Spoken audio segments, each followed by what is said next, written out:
Going along the scholars of Stoic philosophy, it's time for one of the most influential, most admired, and although one of the most controversial Stoic philosophers of all time.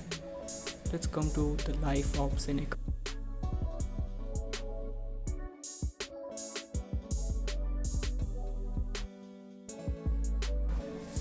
Lucius Annius Seneca the Younger was born in Cordoba, Hispania in 4 BCE.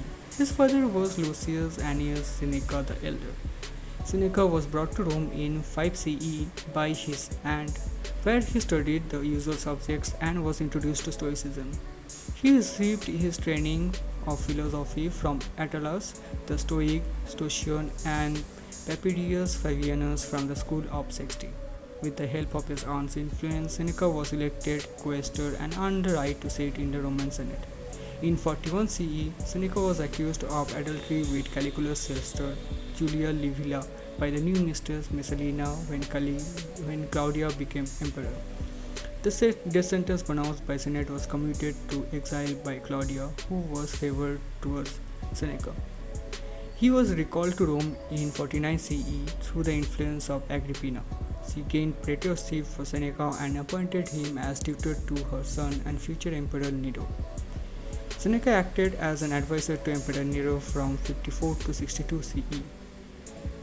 After the death of Burrus in 62 CE, Seneca's influence on Roman Senate declined rapidly. He tried to retire twice in 62 and 64 CE but was refused by Nero on both occasions.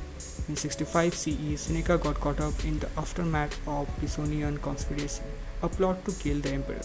Although it was unlikely that Seneca was part of the conspiracy, Nero ordered to kill himself anyway. Seneca followed tradition by severing several veins to beat to death. His wife Pompey Paulina also attempted to follow his fate, but Nero ordered her to be saved.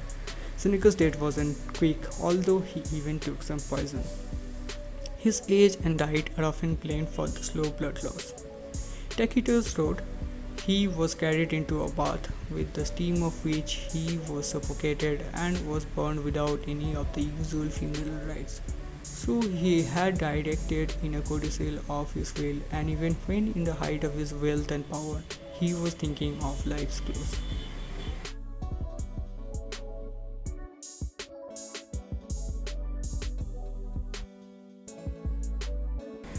Although Seneca was pagan, the early Christian churches were very favorably disposed towards him.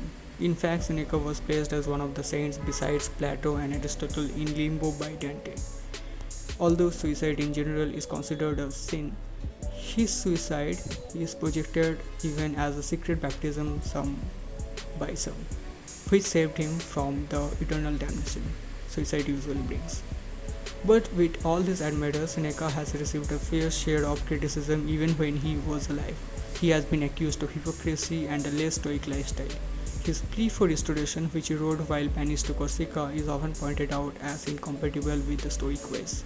It was often criticized how, in a very short service to Nero, Seneca had gained a vast personal fortune of over 300 million sestertii by charging high interest on loans.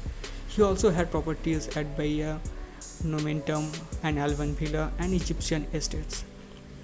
In fact, he was very sensitive to such criticisms and cursed them as harshly as possible. He even defended himself for acquiring wealth along the Stoic lines in his essay De Vita Beta, which means unhappy days.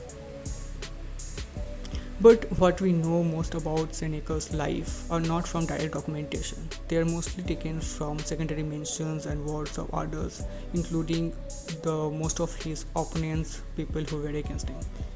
Based on which, in favor of Seneca, historian and scholar Anna Ludega Moto argued in 1966 that we are therefore left with no contemporary record of Seneca, save for the desperate opinion of Publius Villius.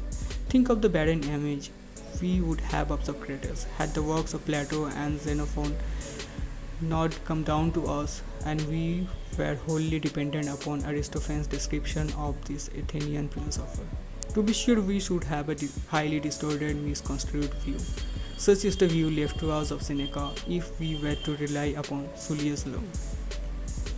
Although he has been accused by many for not living what he preached, Seneca has been one of the few Roman philosophers who had the most influence during the Renaissance. Even today, most of his writings are still available in proper and complete conditions. And irrespective of whether Seneca walked the talk, what he talked about still act as a moral and firm guideline even today. This makes him one of the most respected and influential Stoic philosophers. Expecting that we're going to break your fingers with a hammer, something awful, but I'm going to diffuse that tension right now. That's not going to happen. What is going to happen is that I'm going to talk for a little.